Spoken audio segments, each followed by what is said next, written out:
The new Aprilia Tuono V4 factory 2025. We rode it for you over 4 days. 2 of those days we spent on the racetrack and 2 days we were out on country roads with a total of a 7-person test crew. So you can look forward to some exciting impressions. Let's get started.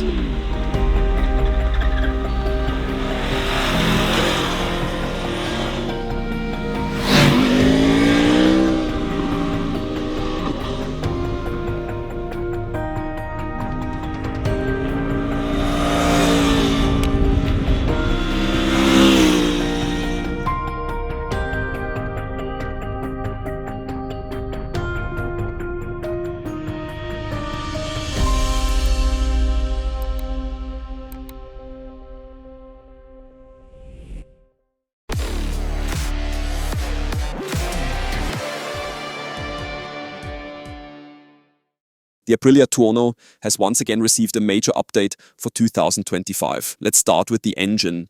Now it features the full 1099 cubic centimeters, just like you know it from the RSV4. It's gained a few horsepowers. It's got a new aerodynamic setup with the winglets up front, of course, standing out quite a bit.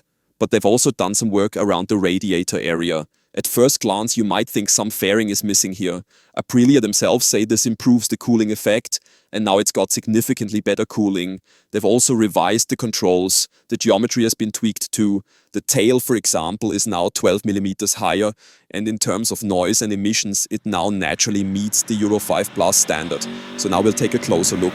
How do all these updates actually make themselves felt in practice in the model year 2025? In this video, we've got a very strong focus on country road riding, but later on in the test, we'll also be heading to the racetrack. And there we'll see just how much the Aprilia Tuono V4 2025 really still has to offer.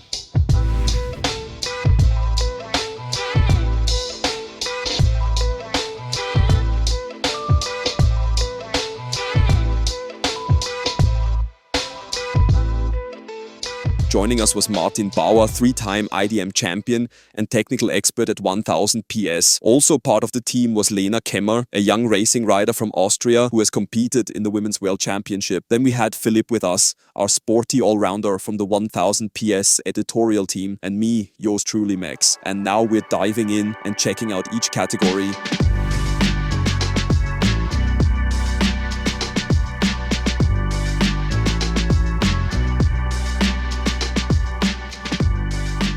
I have to say the throttle response, they've absolutely nailed it. I was playing around with the 2 most aggressive modes. With Aprilia, it's kind of numerically organized. And in this most aggressive throttle setting, I already find it incredibly beautiful how directly the power kicks in, but without being overwhelming. Meaning, those first few millimeters on the throttle grip already let you precisely control how much power makes it to the rear wheel. And then, well, then the V4 really punches, and in first and second gear, the front end regularly gets light. In third gear too, it still happens. You just need a little bit of clutch, but the whole machine really sprints forward. And this engine's eagerness to rev, that's something I find absolutely impressive. But especially out on the country roads and particularly in the tighter, twistier sections we've been riding, what I really loved was that massive torque plateau. It's honestly just great how usable the power is on the street. Sure, it explodes again up top, but even in those mid-range revs I mentioned, it's just such a joy to feel how forcefully this V4 pulls. Now the quick shifter, also a great feature. You can now upshift even with the throttle closed and downshift with the throttle basically still open. That wasn't possible with this engine in the past. And very important to mention, this is now the full RSV4 engine. That means we've got 1099 cubic centimeters in play here. And of course, the Aprilia has also gained a bit of horsepower for the year 2025. We're now at 180 horsepower. And I have to say, out here on the country roads, I was surprised by how usable that power actually is. And yeah, I think that covers the most important points about the engine chapter from my side. The V4 kind of speaks for itself. It's got a phenomenal presence, both in terms of sound and overall character. I really liked it a lot. It's a brilliant bridge between a V-twin and a straight 4-cylinder engine. It pretty much combines the best of both worlds without really having any major downsides. You can ride it from really low revs, and surprisingly, it even works under 3000 RPM. It pulls through that range really well. And in the mid-range, it gives you a nice extra push too. Even the top-end power, honestly, is still very usable on country roads. I feel like this engine has really been tuned for smooth running characteristics. So it's not just about wringing out maximum peak power, but also about having refined power delivery from the bottom up. And the acoustic character, the sound presence, it's really well executed.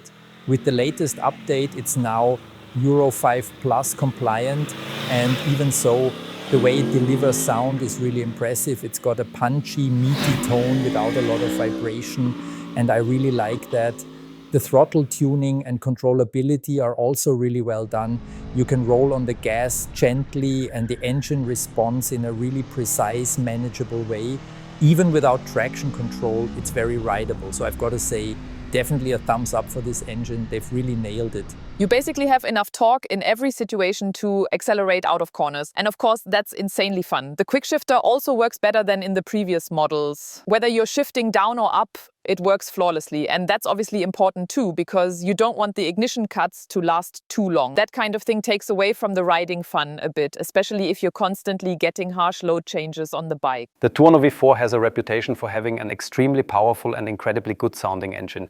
And that absolutely matches my own experience. You can definitely tell in this latest version that the sound has been toned down a bit. It still has a punchy and, for me personally, a very distinctive sound. You can really pick this bike out by ear. As for the power itself, we're talking about 180 horsepower.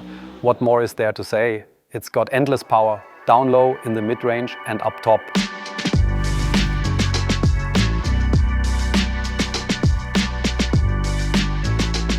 When it comes to the suspension, it's almost become a habit with the Italians to go for really high quality components from Öhlins. And not just that, they've brought back the electronic suspension here as well, which can increase damping depending on the riding conditions. Thanks to this highly adjustable system, you also get a really broad range of applications. Looking at the rear shock, we've got the classic TTX damper, which we've known from Öhlins for quite some time now, with electronically controlled adjusters that can vary the damping depending on the riding situation. The same setup is found in the front fork. Here we've got an asymmetrical system where one fork leg handles compression damping and the other handles rebound damping. And here too we've got electronic control of the damping. Now it's important to mention the adjustment is electronic, yes, but only for damping, not for spring preload. That still has to be adjusted manually with a wrench. But what really matters while riding, what you actually want to be able to adjust on the go, is the damping. Because that's what plays the key role in how connected you feel to the tires. And I have to say, Aprilia really nailed the control algorithm behind this system. The suspension, in combination with the chassis layout, offers very stable handling. You get a super direct feel for the tires without it ever feeling stiff or harsh. We also rode on a fairly uneven and very bumpy road, and you could really tell how well the suspension filters out those imperfections. That gives you excellent feedback from the tires while still keeping a good level of comfort. So I've got to say, this suspension setup is really well done. Hats off, it fits the bike perfectly. When it comes to the suspension, I have to say, I'm a bit torn with the Tuono V4, to be honest. I kind of expected the bike to feel a bit more agile. And it's like this, when I first sat on the bike and grabbed the brakes for the first time, it actually felt quite soft in that initial moment, especially when just cruising through the city. I don't think that's a bad thing at all. It's just not what I expected. I can imagine that since we're dealing with an electronic suspension here, it probably sets itself up to be soft at lower speeds and then firms up as you go faster.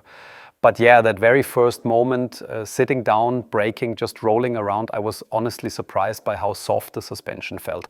Then later on, riding on the highway through really fast corners, the bike suddenly felt super planted. I'd even say by far the most stable I've experienced on a hyper naked bike. You can clearly feel the superbike geometry here, the superbike DNA coming from the RSV4. And I really have to say, this suspension setup offers way more potential than I'll probably ever be able to use, especially in combination with the Pirelli tires we've got on it. Just get on, twist the throttle and trust that Öhlins is handling everything for you.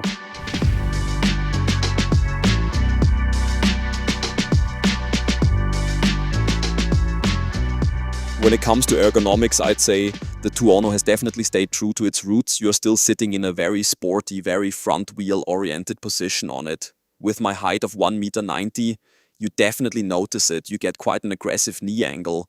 I wouldn't say it's uncomfortable, but it's definitely a sporty one. And when you grab the handlebars, you notice they're not actually all that wide. In my opinion, they're really well sized.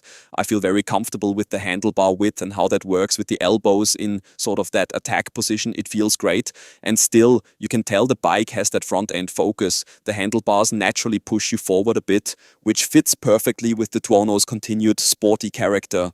But it's not quite as uncompromising as it used to be. Still, like I said, the knee angle is quite sharp. And if we take a quick look at the general freedom of movement, you really do have a lot of space here. You can get into a proper aerodynamic tuck without any problem. That's one of the big advantages for the track, and we'll definitely touch more on the ergonomics side of things when we get into the racetrack section. Also, with the foot peg height, you've got loads of lean angle clearance. I haven't had a single moment today where I touched down with my toes or anything. It all just works beautifully. It's definitely sporty, no question. The distance between the seat and the steering head up front is relatively long. That means even for taller riders, you still end up with a very front wheel oriented riding position, which of course really contributes to a strong sense of connection to the front end. The only real compromise a taller rider might have to make is the sharp knee angle.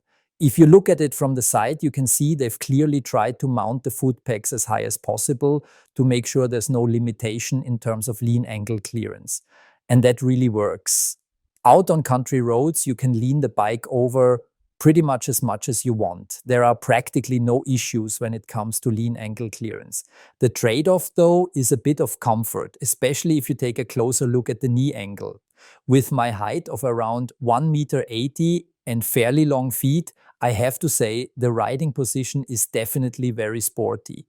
And for a sporty use case, it works really well. But if I was spending long stretches on back roads, I'd probably be glad to have a coffee break come sooner rather than later. The only thing I didn't really like all that much on the Aprilia is the right foot peg area, because that's where the exhaust runs. I wear about a size 44 to 45 boot, depending on the model. And when I'm up on the balls of my feet riding in a sporty position, I do notice that every now and then my heel hits the exhaust back there. Well, it is what it is. One more thing I noticed in terms of ergonomics, we've got this small windscreen or sort of front fairing up here. From the rider's perspective, I have to say, visually it's not exactly mind-blowing, but in return, you actually get pretty solid wind protection on the highway, at least for a naked bike. And cleaning it is a bit easier too. Visually from the saddle, it might not wow you, but from the outside, it actually looks good. And for me personally, at 1.85 m, I sit well, sporty and nicely integrated on the Aprilia Tuono V4 factory.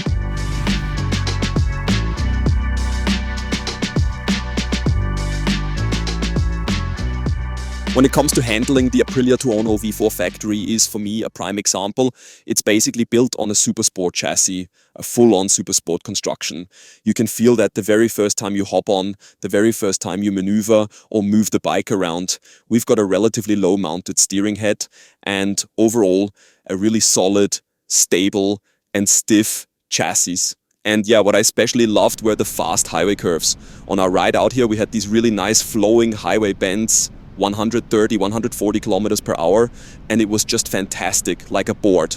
Once you placed the Tuono into the curve, it just stayed there. You could tug on the bars, shake them around, it just held its line, totally unfazed. I mean, it's often said that a stable bike is a fast bike, and that phrase fits the Tuono like a glove. Everything involving fast corners, even out on the back roads, any kind of quick maneuvering, it just works brilliantly. The feedback you get, the feel for the front end, the confidence you have when tipping into a turn, it's just wonderful. And for me, honestly, it's not far off from what you'd expect from a proper Supersport motorcycle. Now with the wide handlebars, of course, you get more leverage, but if you're taking on tighter corners and want to really push the bike underneath you, that's where the Aprilia does require a firm grip and a bit of effort. Still, thanks to the nicely sized wide handlebar, it all works out beautifully. You can tell this motorcycle is basically descended from a super bike. It's got that little bit of extra fairing, and that's exactly how it rides too. For me, it's a hyper naked bike that's really been tuned more towards stability. You especially feel that when you're trying to get the bike to change direction at higher speeds, you do need to give the bars a bit of input. It's not the kind of bike that just flicks around a corner super easily like some others do, but in return you get really solid front end feedback, a very reassuring, confident feeling through fast corners. In tight turns, I have to say, I personally would have liked it to be a bit more agile, but maybe that's just my own impression.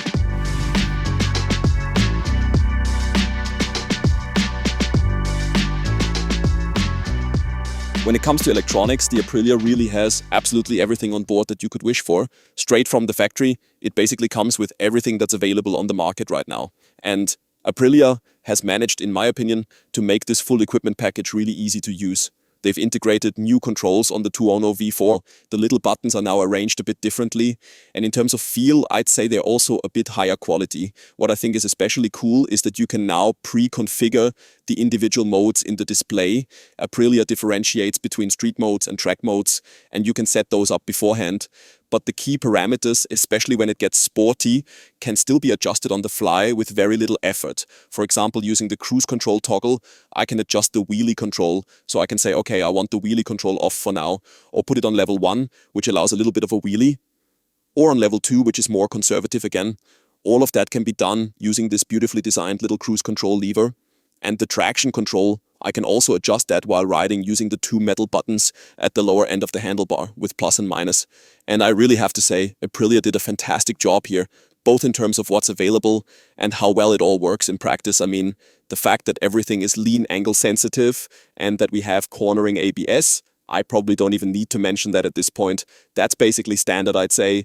But overall, it's just a really complete and, above all, very user-friendly system. Once you've spent a little time with it, you quickly get the hang of it. You know where to find all the functions, and the way everything is laid out on the display is just great. So that gets a big thumbs up from me.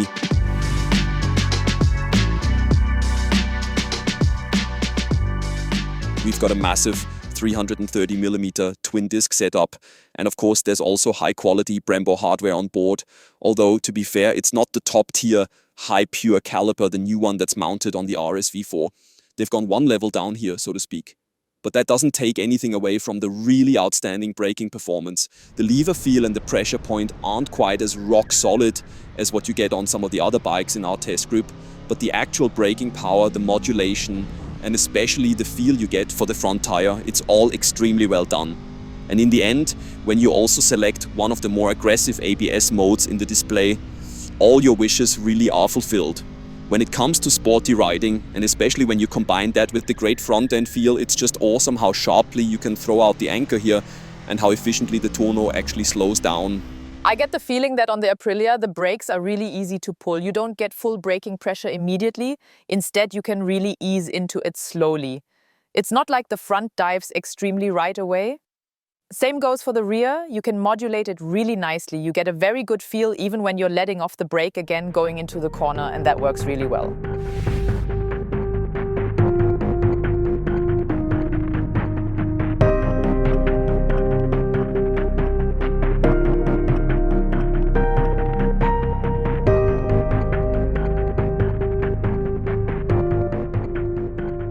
After the country road action, we've now arrived at the Slovakiaring, part 2 of our test, and we're dealing with changing conditions. It's a bit windy, and there's an occasional shower passing through. I hope it stays sunny for us. Let's take a quick look. What do we have for asphalt temperature?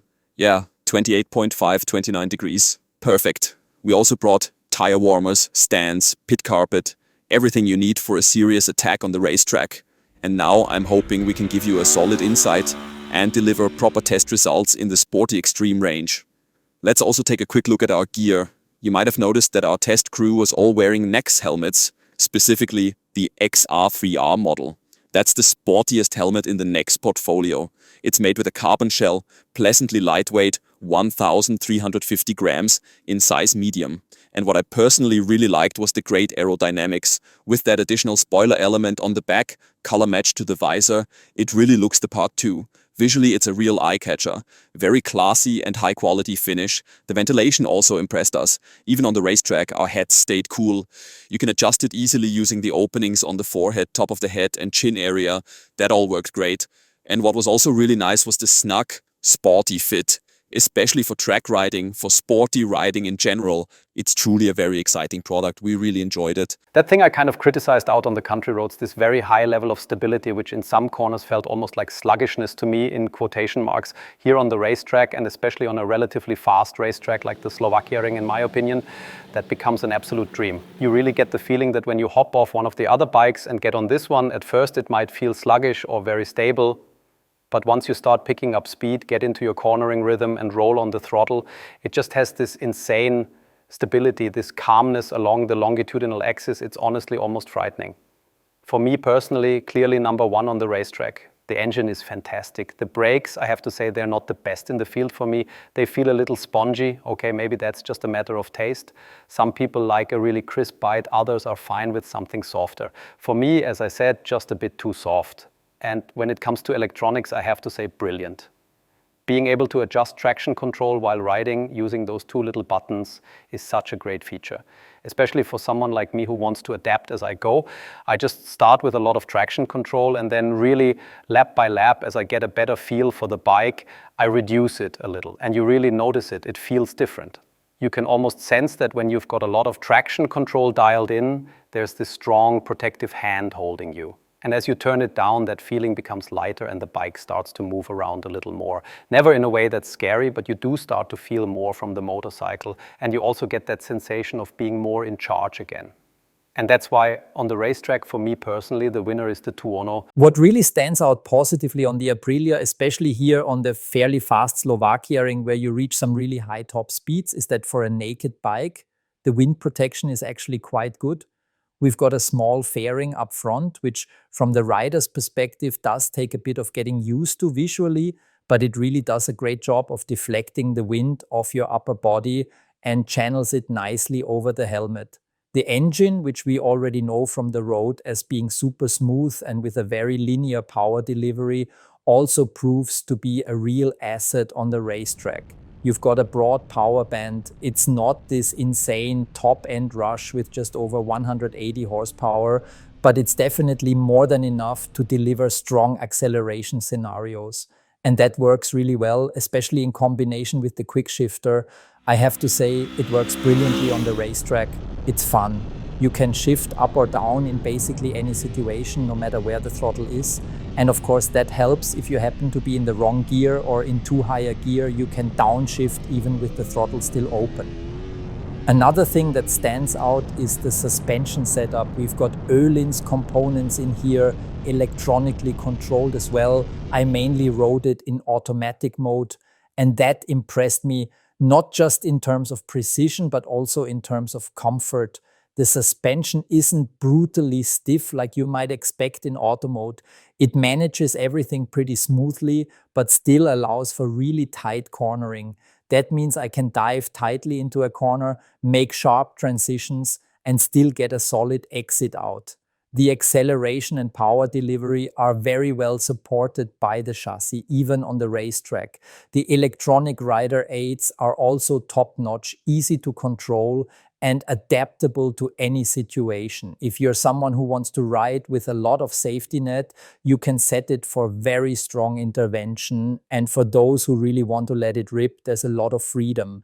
With ABS at the rear wheel being switchable, you can go for massive deceleration without having to worry about disabling anything manually.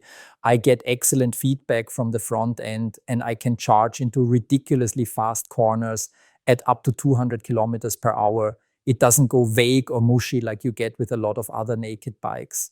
So again, the Aprilia scores major points here and overall just makes an insanely good impression on the racetrack. It's genuinely fun to ride this thing. I'm pretty sure my colleagues felt the same way out here on the racetrack. It's just incredible how much feedback, precision and stability this bike gives you. It simply lets you ride with real confidence on the track. You're basically riding a chassis, a bike that delivers super bike level feedback. The only real limitation is the slightly higher mounted handlebar. That takes away just a tiny bit of front-end feeling when you're really chasing the absolute last bit of performance. But honestly, let's be real, is this even a naked bike? We've got a fixed fairing attached to the frame, which also means it's definitely one of the better ones aerodynamically. And with that high handlebar, I actually really like it. Personally, I always enjoy riding a naked bike on the racetrack. But it's the combination of the uncompromising precision and stability that the Tuono delivers, paired with a slightly more upright riding position. That's what really did it for me. Let's quickly touch on a few other things.